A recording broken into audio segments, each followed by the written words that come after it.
السلام علیکم ورحمۃ اللہ وبرکاتہ۔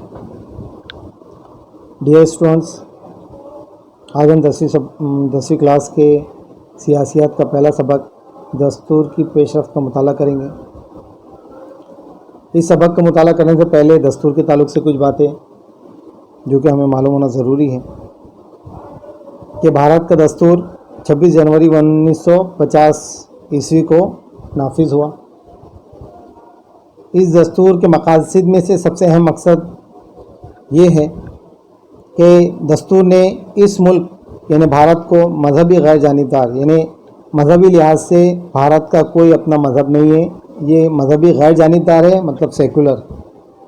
دوسرا جمہوری ہے، عوامی حکومت یہاں پر چلتی ہے، یہاں پر حکومتی نظام جو ہے جمہوریت کا ہے، ڈیموکریسی کا ہے۔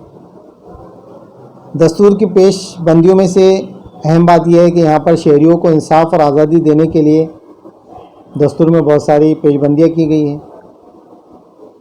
اسی طرح دستور جو ہے سماجی انصاف اور مساوات پر مبنی ایک ترقی یافتہ سماج تعمیر کرنے کا اہم وسیلہ ہے۔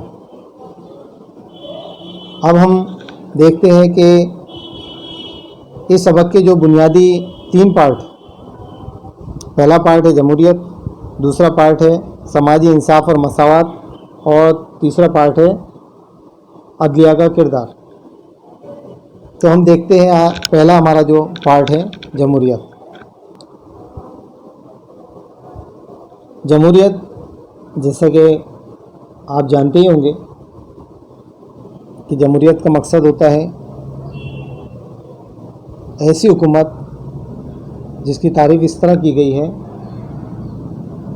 Government by the people for the people of the people, یعنی یہ عوام کی حکومت ہوتی ہے، عوام کے ذریعے ہوتی ہے اور عوام پر ہوتی ہے۔ اب اس میں جو اس سبق میں ہمیں دیکھنا ہے وہ ہے سیاسی پختگی۔ محض جمہوری طرز حکومت اختیار کر لینا کافی نہیں ہے، بلکہ اس کے مطابق عمل بھی ہونا چاہیے، تبھی جمہوریت سماجی زندگی کا ایک اٹوٹ حصہ بنتی ہے۔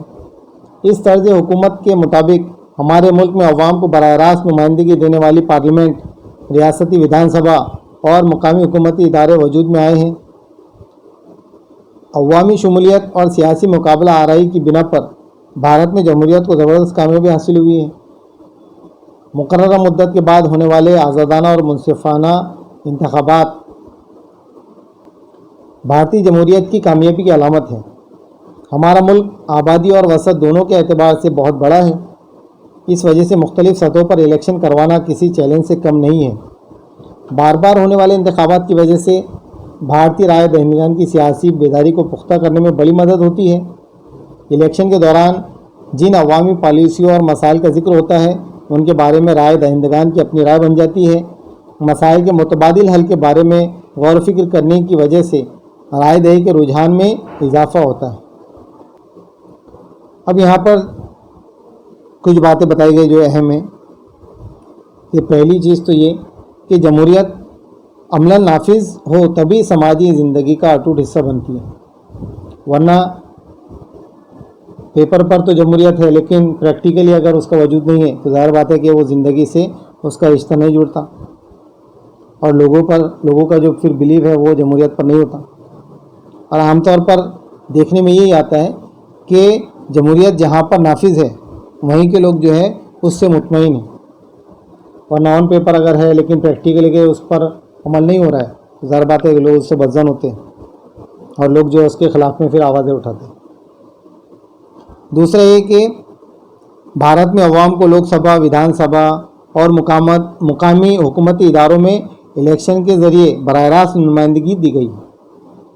یہاں پر لوک سبھا کے الیکشن ہوتے ہیں، ودھان سبھا کے ہوتے ہیں، مقامی لیول پر بھی ہوتے ہیں الیکشن، تو اس کے ذریعے سے لوگوں کو نمائندگی بھی دی جاتی ہے اور لوگ اس کے اندر میں اپنا رول بھی پلے کرتے ہیں۔ اس کے علاوہ کثیر آبادی اور ملک کی وسعت کو دیکھتے ہوئے بھارت میں الیکشن کروانا کوئی معمولی کام نہیں ہے، ایک بہت بڑا چیلنج ہے، اور بار بار الیکشن ہونے کی وجہ سے لوگوں کے اندر میں جو ہے وہ سیاسی شعور ڈیولپ ہوتا ہے۔ جو رائے دہندگان ہوتے ہیں، جو ووٹرز ہوتے ہیں، ان کی جو ہے ایک سوچ بنتی ہے، اور الیکشن کے دوران میں جن عوامی پالیسی اور مسائل کا ذکر ہوتا ہے ان کے بارے میں بھی رائے دہندگان کی اپنی رائے بن جاتی ہے. پھر وہ مسائل کو حل کرنے کے لیے اس کے متبادل کا سوچتے ہیں کہ بھائی یہ پارٹی ہے، یہ لوگ ہمارے مسائل کو حل نہیں کر رہے، تو پھر ہم نے دوسری پارٹی اور دوسرے لوگوں کو چن کے لانا چاہیے. اس طرح سے ان کا رجحان جو ہے ڈیولپ ہوتا ہے، اور اس طرح سے ان کا جو ہے سیاسی پختگی ان کی جو ہے مضبوط ہوتی ہے، سیاسی پختگی ان کے اندر آتی ہے. دوسرا پوائنٹ یہاں پر بتایا گیا ہے کہ ووٹ دینے کا حق. بھارت کے دستور نے بالغ رائے دہی کے حق کو تسلیم کیا ہے. اس وجہ سے رائے دہی کا حق بنیادی طور پر وسیع ہو گیا ہے. آزادی سے قبل رائے دہی کے حق کو محدود کرنے والی تمام ترمیمات اور شکوں کا خاتمہ کر کے آزاد بھارت کے دستور نے بھارت کی ان تمام مردوں اور عورتوں کو رائے دہی کا حق دیا ہے جن کی عمر 21 سال مکمل ہو چکی ہے. اس میں مزید وسعت پیدا کرتے ہوئے رائے دہندہ کی عمر کو 21 سال سے گھٹا کر 18 سال کر دیا گیا ہے. اس ترمیم کی وجہ سے آزاد بھارت کی نئی نوجوان نسل کو صحیح معنوں میں سیاسی مواقع حاصل ہوا ہے. جمہوریت کی وسعت میں اضافہ کرنے والی مذکورہ تبدیلی کی وجہ سے بھارتی جمہوریت کو اب دنیا کی سب سے بڑی جمہوریت تسلیم کیا جاتا ہے. رائے دہندگان کی اتنی بڑی تعداد کسی اور جمہوری ملک میں نہیں پائی جاتی. یہ تبدیلی صرف تعداد کے لحاظ سے نہیں بلکہ معیار کے لحاظ سے بھی ہے. ان نوجوان رائے دہندگان کی حمایت کی وجہ سے کئی سیاسی پارٹیاں اقتدار کی دوڑ میں شامل ہوئی. بھارت میں سیاسی مسابقت کی نوعیت میں بھی تبدیلیاں آئیں. لوگوں کی خواہشات اور ان کی توقعات کو پورا کرنے کے لیے کئی سیاسی پارٹیاں جو وجود میں آئیں. اب یہاں پر ووٹ دینے کا حق، یہ ظاہر بات ہے کہ جمہوریت کے اندر میں بھارت میں جو نظام رائج ہے، ڈیموکریسی، اس میں جو ہے ہر بالغ کو ووٹ دینے کا حق ہے. دستور نے یہ اس کو اختیار دیا ہے، حق دیا ہے، یہ رائٹ ہے اس کا.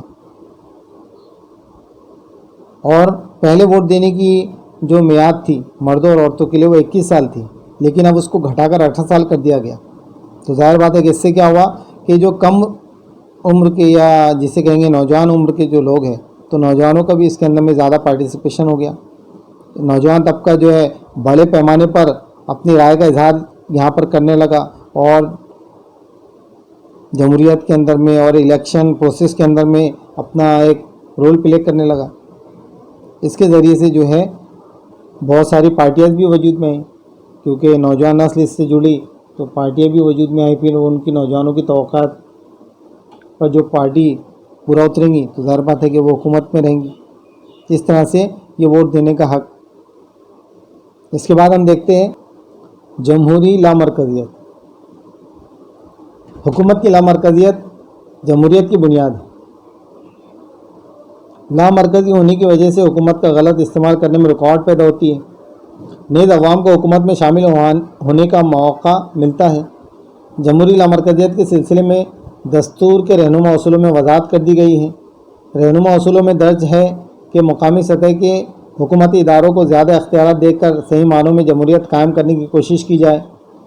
اسی اصول کی روشنی میں آزاد بھارت میں جمہوری حکومت کو لامرکزی بنانے کی کوشش کی گئی ہے. ان میں سب سے بڑی کوشش دستور میں کی گئی 37ویں اور 73ویں اور 74ویں ترمیمات ہیں. ان ترمیمات کی وجہ سے نہ صرف مقامی حکومتی اداروں کو دستوری طور پر تسلیم کیا گیا بلکہ ان کے اختیارات میں بھی زبردست اضافہ ہوا ہے. دستور نے اقتدار کو مرکزی حکومت، ریاستی حکومت اور مقامی حکومت اداروں میں تقسیم کر دیا. گویا کہ مرکزی حکومت ہے، ریاستی حکومت ہے اور مقامی حکومت ہے. یہ اس طرح سے اس کی لامرکزیت بنائی گئی اور اس کی وجہ سے مقامی اداروں کو جو ہے زیادہ اختیارات دینے کی کوشش کی گئی تاکہ جو جمہوری نظم ہے وہ مضبوط ہو. اور ہم دیکھتے ہیں کہ اس کی وجہ سے جو ہے یہ نظم جو ہے مضبوط ہوا ہے. اگلا پوائنٹ ہے حق کی معلومات.